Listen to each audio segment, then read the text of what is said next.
ٹھیک ہے ماریہ صاحبہ، آپ بھی ہمارے ساتھ ہی موجود رہیے۔ بیورو چیف اسلام آباد خاور گھومن ہمارے ساتھ موجود ہیں۔ خاور، امریکی صدر ڈونلڈ ٹرمپ نے ایران کی ناکہ بندی ختم کرنے کا اعلان کیا ہے، پریکٹیکلی ہوتا دیکھ رہے ہیں؟ دیکھیں، یہ ایک بہت بڑا اعلان ہے اور بہت بڑا قدم ہے صدر ٹرمپ کی طرف سے۔ پچھلے چند دن کے اگر ان کے بیانات دیکھیں وہ ایک طرف، اور یہ جو ایک عملی قدم انہوں نے اٹھایا ہے یہ سب کے اوپر حاوی ہو جاتا ہے۔ آبنہ ہرمز کے اوپر ظاہر ہے ساری دنیا کی معیشت کا انحصار ہے، اور جب سے آبنہ ہرمز بند ہے اس کے بعد سے دنیا کی معیشت کے جو حالات ہیں وہ بھی ہمارے سامنے ہیں۔ تو یہ ایک بہت بڑا پریشر تھا صدر ٹرمپ کے اوپر، اور چند دن سے ہم خبریں سن رہے تھے کہ ایک جو لارجر فریم ورک ہے اس کے اوپر تو ایگریمنٹ ہو چکا ہوا ہے، لیکن جو مزید بات ہونی ہے وہ فیزز کے اندر معاملہ آگے چلے گا۔ تو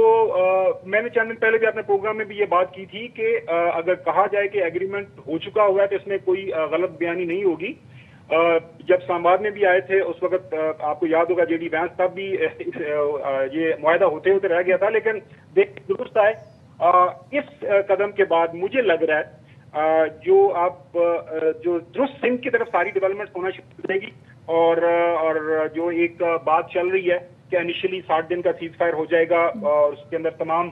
جو باقی ممالک ہیں جس میں روس ہے، چائنا، وہ بھی اس سارے پروسیس کے اندر شامل ہو جائیں گے۔ پاکستان اور جی سی سی کنٹریز آلریڈی وہاں پہ اس سارے پروسیس کا حصہ ہیں، اور ہمیں اچھے کی امید رکھنی چاہیے۔ صدر ٹرمپ کا یہ کہنا، انہی کے کہنے کے اوپر ظاہر ہے یہ بلاکیڈ لگا تھا، اگر انہوں نے کہہ دیا کہ میں بلاکیڈ ہٹا رہا ہوں تو آج کی تاریخ میں اس وقت جو ہے اس سے بڑی خبر کوئی نہیں ہو سکتی، کیونکہ آپ کو یاد ہوگا کہ جب آبنہ ہرمز بند ہوئی تھی تو اس کے اوپر بہت سارے لوگوں کا یہ کہنا تھا کہ یہ وہ عمل ہے جو صدر ٹرمپ اور اسرائیل کی جنگ کی وجہ سے ہوا ہے، اور اس کا اگر اس آبنہ ہرمز کو کھلنا ہے تو صدر ٹرمپ کو ہی اس حوالے سے کوئی ایکشن لینا پڑے گا۔ تو میرے خیال میں پاکستان کا جو کردار ہے اس کے جو ثمرات ہیں ہمیں ملنا شروع ہو گئے ہیں۔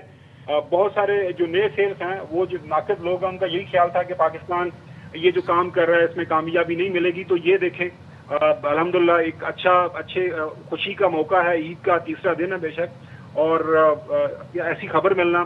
آبنہ ہرمز کا جو بلاکیڈ ہے امریکہ کا کھلنا، اور رضا ہے اس سے پہلے آپ کو یاد ہوگا تہران نے تو پہلے ہی کہہ دیا تھا کہ ہم آبنہ ہرمز کو کھول رہے ہیں، تو اس کے بعد یہ امریکہ کی طرف سے بلاکیڈ لگا تھا۔ تو مجھے لگ رہا ہے کہ آئندہ گھنٹوں دنوں کے اندر ہر گزرتے دن کے ساتھ جو ہے آبنہ ہرمز میں جو ٹریفک ہے وہ نارملائز ہوگی، اور جو ہے معیشت کے اوپر جو اثرات ہیں وہ بہتر ہوں گے۔ ظاہر تیل اور گیس کی ترسیل ہوگی، اور اگر کلی طور پر اس پہ عمل ہو جاتا ہے جس کی بہت کبھی امید ہے، واضح اشارے بھی ہیں،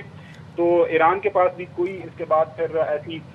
بہانہ نہیں رہ جائے گا کہ وہ آبنہ ہرمز کے اوپر اپنا وہ جو انہوں نے بلاکیڈ لگایا ہوا ہے سرٹن سطح کے اوپر اس کو لگائے رکھیں، اور جو دنیا کی یہ جو